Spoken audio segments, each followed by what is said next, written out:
So JBL recently dropped this all-new ultra portable Bluetooth speaker, and if you've been hunting around for an ultra compact Bluetooth speaker that can handle your active lifestyle without sacrificing sound quality or breaking the bank, then this might be the one for you.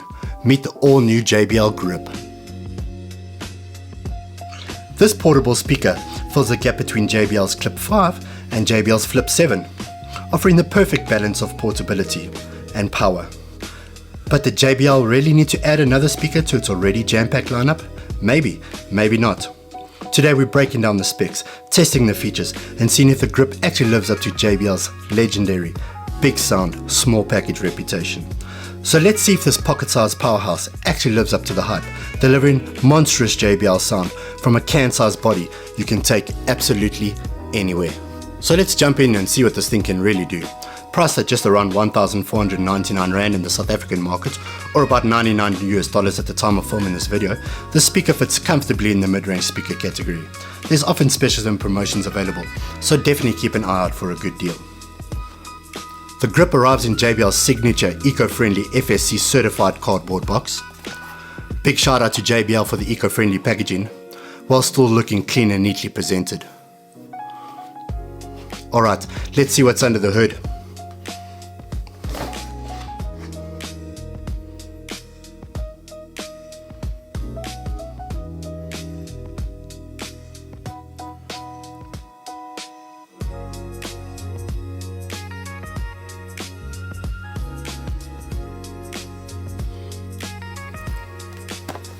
Inside, it's just essentials.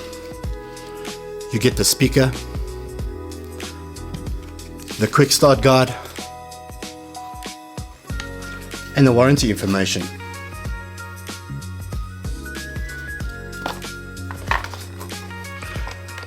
No USB-C cable or charger is provided. This is due to the current laws and regulations. Since USB-C ports and chargers are becoming a new standard across devices, brands no longer include cables to help reduce electronic waste. The assumption is you already have a drawer full of USB-C cables at home, so just a heads up, make sure you have one handy before unboxing yours. That being said, let's talk about the speaker itself. And based on my first impressions, this thing is like a tank. It feels incredibly sturdy, premium, and is very well built. The housing is finished in a rubberized drop-proof material that feels like it could handle a serious tumble, whilst the speaker's exterior is made from recycled plastic and a textile woven fabric, while the top, back and bottom are finished with a hard, reinforced rubber-like material, making it feel almost indestructible, and according to JBL's spec sheet, it nearly is. And as an added bonus, coming with an IP68 rating, meaning it is totally dustproof and can survive being submerged underwater, making this a perfect poolside companion. JBL even claims it's drop resistant onto concrete from 1 meter height, so daily wear and tear shouldn't be a problem. Featuring JBL's first upright design, well, at least when it comes to handheld portables. But thanks to that upright design, I find it also makes for a perfect little desktop speaker without taking up too much room. Around back, you'll find the utility loop, an integral part of a portable speaker, making it perfect for clipping onto a backpack or just about anything. Weight-wise, it hits a sweet spot, coming in at just 385 grams. That's double the weight of the Go 4 at 190 grams, but significantly lighter than the Flip 7 at 560 grams.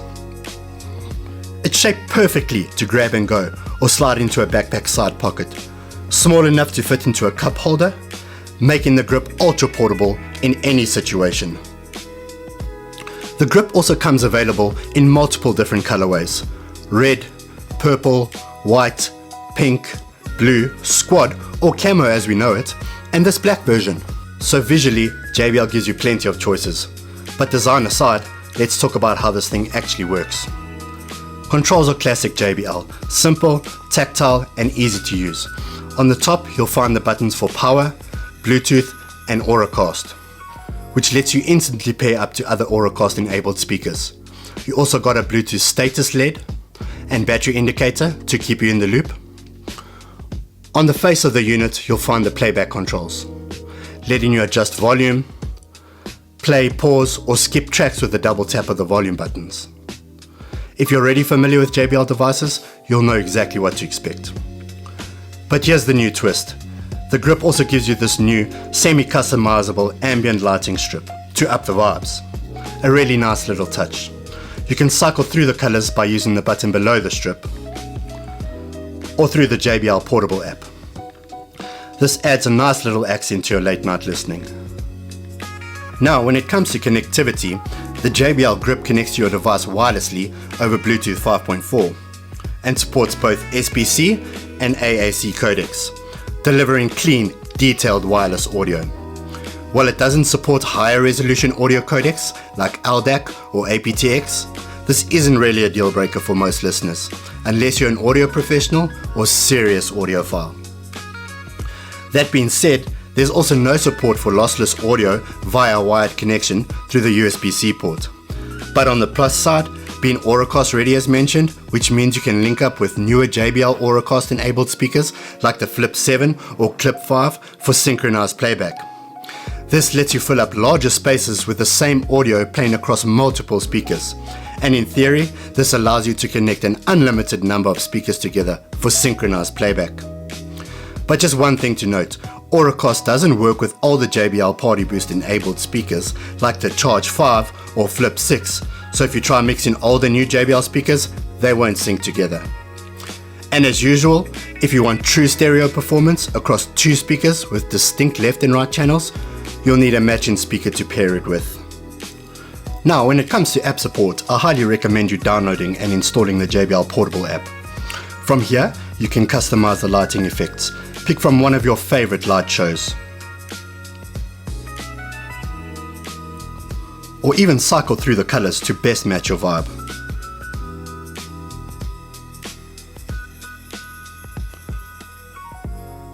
And adjust brightness to best suit your mood. Here you can also choose from one of the default equalizer presets.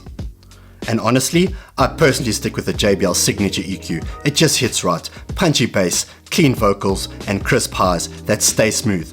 But for anyone who wants a little bit more control, it unlocks a 7-band EQ, which is a huge for a speaker this size. And if you want a little bit more thump or extra crisp highs out of this bad boy, you can easily make those tweaks. This is also where you can perform firmware updates. Updates are always a good thing to check for when you've picked up a new speaker, especially a brand new model. Through the app, you'll also be able to activate JBL's Playtime Boost feature that claims to add an additional 2 hours of playback. Looks like a cool feature on paper, but basically cuts bass to save on juice. It's great for podcasts and voiceovers, but for music, it really kinda sucks and sounds a bit flat, so not very good for the party. Speaking of playtime, how long can you actually party with the JBL Grip? Well, JBL claims up to 12 hours of battery life, or 14 hours with Playtime Boost turned on. However, in my real world testing, using and living with the speaker on a daily basis, here's what I can say.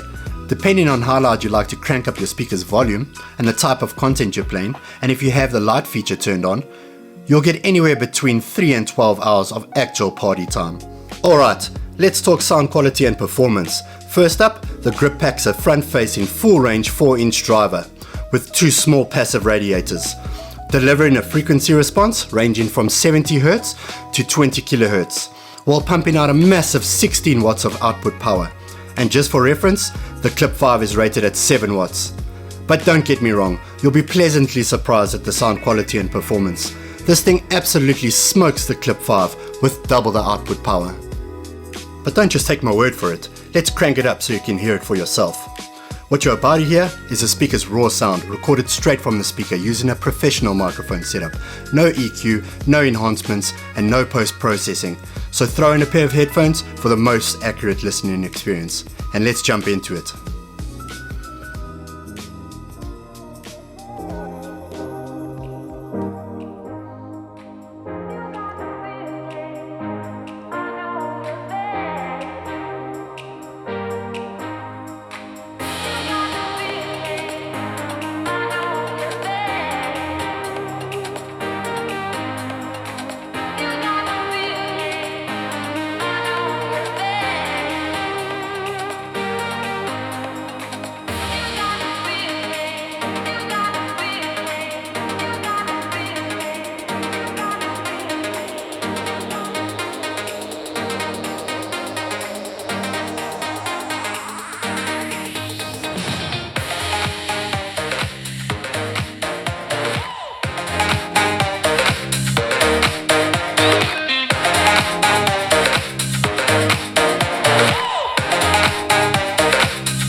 So here's the verdict.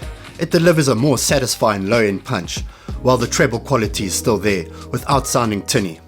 Overall, it's a fuller sounding speaker that lets you hear more instrument details backed by a solid low-end punch. So overall, sound quality is seriously impressive for something this small and portable, but of course, it still has its limitations, just like any other smaller compact speaker in comparison to its bigger rival counterparts. At higher volumes, if you're pumping out bass-heavy soundtracks, the bass strength starts to fade and sound a little compressed. But I didn't notice much distortion at higher volumes, so maybe that AI sound boost feature is actually doing something. And yes, you heard correctly, I said AI. That's because the JBL Grip comes equipped with JBL's AI sound boost feature, analyzing the audio environment in real time to optimize sound quality for bigger, fuller audio with less distortion, so it stays remarkably clear even when you're pushing it to the limits. So here's the bottom line. The Grip is clearly designed for the grab-and-go lifestyle and is perfectly suited for a solo hike, a chilled hangout with a couple of friends, or trip to the beach. But if you're looking to power a full-blown backyard bash, you may want to look at the Charge 6 or Extreme Series or something even bigger depending on the size of the party. But if you want the smallest JBL speaker that still packs the wow factor in the sound department, this is the one. It's rugged, it's smart, and sounds way bigger than it looks. The Grip is officially approved. Thanks for watching, and let me know in the comments, is the Grip replacing your clip or you're going even bigger? Don't forget to like and subscribe, and see you in the next one. Happy listening.